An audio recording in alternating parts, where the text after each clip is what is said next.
anything that you have at home that could resemble a household hammer where most of the load is at one end. Hey team, Coach Tyler here with a strategy for strengthening your forearm, your grip, everything from the elbow to fingertips so that hopefully you never have to deal with the elbow pain you might have if that's tendonitis or an acute injury. So let's get into it. So going over elbow pain specifically with us, we use a racket in our sport, or if you're just someone that has also had tennis elbow, the last two fingers, pinky and ring finger, make a closed fist. Looking at your knuckles, those ridges, you might see that the pointer and the middle finger knuckle, those ridges are more pronounced. This could tell you that you actually need to address the fact that these last two are being underutilized. They might be too weak. They need to be addressed and isolated. I'm going to show you ways that you can do this with anything that you have at home that could resemble a household hammer where most of the load is at one end.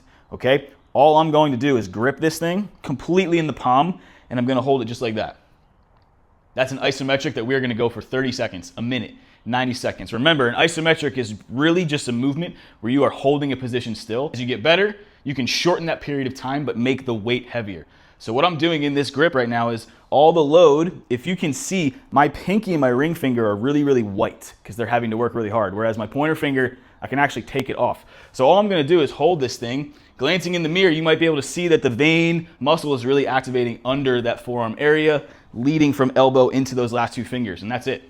Household hammer, that's all you need. But you see I also have Indian club where most of the weight, again, is in one end there. Or if you have nothing, get a broomstick. Put most of the broomstick behind the pinky and the ring finger. Same exact thing. That is all I'm going to assign you to do that. And it's really hard, and you can keep progressing week to week, day to day, just by adding 10 seconds or making it harder. Look at that, I just moved my hand. Now more of the PVC pipe is away from me. That's much, much harder. So it doesn't take much to do this. If you have a broomstick or a PVC, you can do this.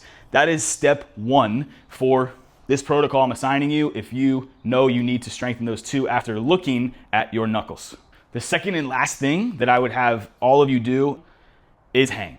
That's it. Ideally, if I can train my athletes to get to a point where they're able to hang under control without swinging side to side, needing to holding on to something, but hanging for more than 20 to 30 seconds, that's a pretty good spot. But if you can't even hold your body weight up there with one, we're gonna start out two. So ideally, I wanna see my athlete get to a point where they can hang for a minute, even 2 minutes from two hands. And I bet you will get much stronger in the shoulder to elbow to wrist and grip connection.